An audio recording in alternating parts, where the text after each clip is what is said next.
The development surrounding the retired Admiral Abbas, who is now the sole administrator of River State. Thank you for having me. I think the sole administrator of River State is trying to cure the rot of the journey, because from what we are seeing, he seems to be dismantling everything that a Fubara have left behind.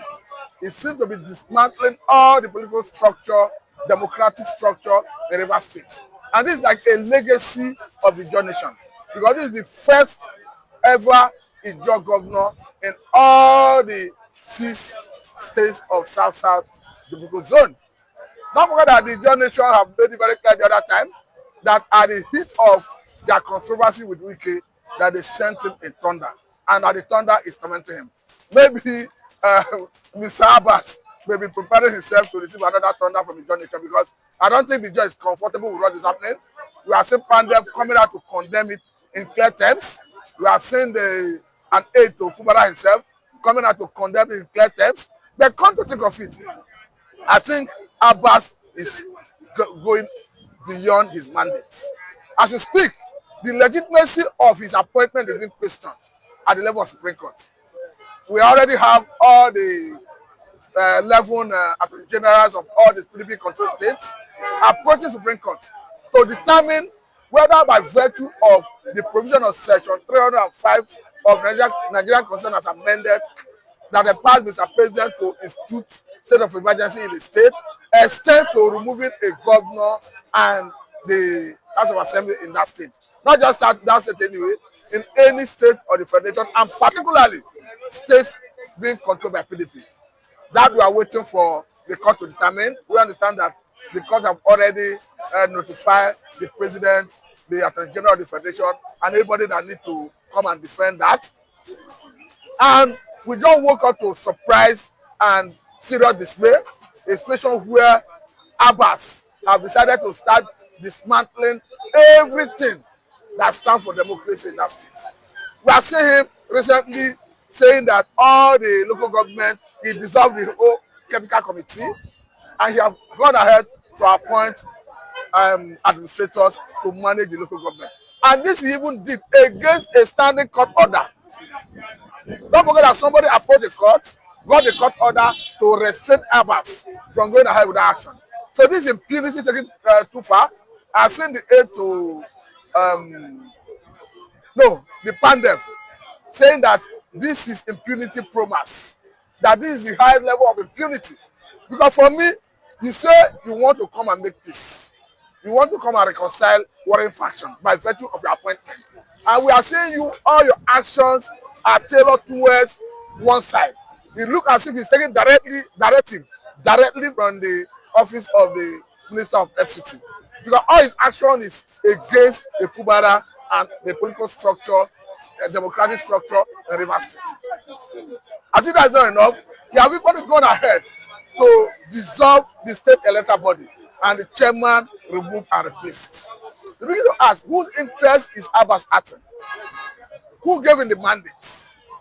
This is a man who he have not, his legitimacy of the office he occupied is being questioned. So for me, I think the Supreme Court should expedite action in determining whether Mr. President in the first place have right to do what he did by bringing Abbas into that position. And again, don't forget that people even question how the way and manner the Senate and Rep endorsed that state of emergency. Because at the level of Senate, we understand that even while they went into closed session, they needed to do head count to ensure that they form quorum. They got to tell majority, they ensure that they form quorum before they could went into voting. We understand that because they wanted to rig the process, they didn't allow the people who were for Fubara to raise issues, and I think they used a voice vote, which is even against the constitutional provision and against the standing order of even the Senate. As we have it, that illegality is standing, and you have an administrator who have gone ahead to start dismantling all the democratic structures in that state. Even the chieftaincy affair issue, he have reversed everything Fubara stand for. So for me, this is purely a war against Fubara. This is purely a war against the John nation. That's why I'm thinking that if is not taken, Abbas may be incurring the wrath of Ijo, and if is not taken, he may be preparing himself to receive thunder. Just like Ijo claimed that they are the one that sent a wicked thunder that keep tormenting him even up to today. But I will learn that there was uneasy in Rivers State House of Assembly as one of the thunders landed. Maybe, I don't know how true is that. Was it that Abbas, the thunder missed target, or another one is coming? The judge have made it very clear that they know the origin of the spirit of thunder. They said even when they sent to Wike, it's what tormenting him up to today. That if you go and look at his physique, that the reason he looks sick is because of the thunder they sent to him. And logically speaking, Wike is not as heady as he used to be in the past. I know nobody can determine who falls sick or not, but Wike's political trajectory and strategy, for me, it is wrong, because we thought we have gone far beyond godfatherism. I know we used to have the issue, the era of the strong man of Ibadan politics, talking about Adedibu. We used to have the era of the Saraki of Kwara. I thought we have evolved beyond that level. I know we still have the Tinunbu dynasty, political dynasty in Lagos, but for now, I don't think anything that will do with godfatherism will fester in South-South. Because in South-South, they don't ponder to godfatherism. I think the Wike must get very clear on that point. Because even the Wike himself, when he was in opposition, and the government of the day at the national was against him, we saw the zeal, the tenacity with which the Rivers people supported him. Even in the election that gave him a second term, during the election, we saw how police shot dead a man, a lecturer, who resisted rigging Wike's election. At the end of the day, I think the Wike administration gave the family 200 million as at then. So I think that should be enough to make a Wike know that these people are different people. They do not submit to God for that reason. And come to think of it, you have had your 8 years. You are not the first governor of that state. You have seen governors upon governors in that state. So I think the right thing to do is to allow democracy to serve in that state. But he said he wants to deliver, that the president is a mandate already. It's a deal between him and Bola Ahmed Tinunbu. If he wants to be relevant in Tinunbu APC administration, deliver Rivers State. And are you not seeing that the president himself is playing toward that? It was, Wike said it recently. When it comes to delivering the state, I think in the electoral process, Wike have no role to play. I'm not denying the fact that he has a role to play. He has structure there. I'm not denying the fact that he's not from Rivers State. To that extent, when you're talking about one man, one vote, he only have one vote. Like I told you, the same way the people resisted with their blood to ensure that a Buhari government then did not impose a candidate of APC on them. I think that is the same thing we are likely. But Wike has succeeded in an attractive state of emergency there.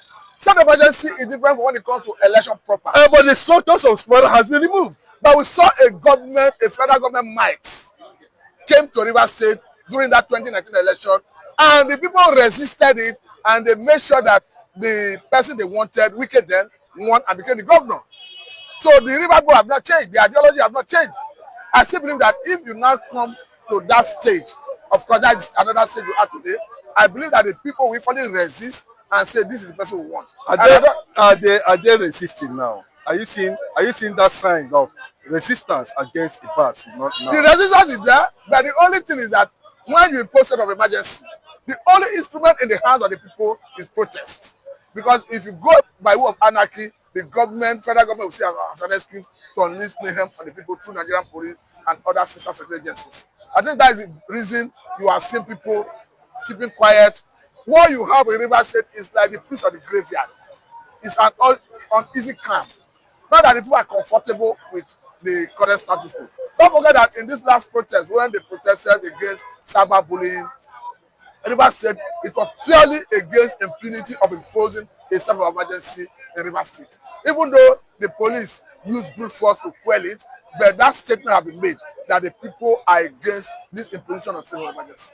Well, yes, if you're saying that at this point, it looks like the militants are no longer afraid of Abbas. They're no longer threatening the oil facilities there. And maybe they are ready to negotiate with Ibas and forget about Imara.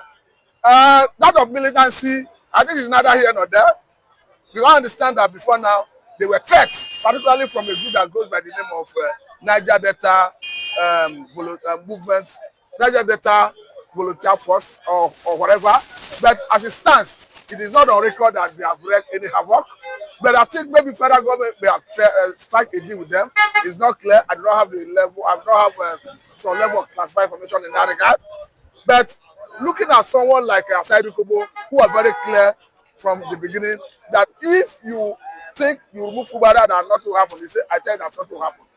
One begin to ask and question the man, Asaidu Kobo, with respect to his statement, because he has not been able to make the statement.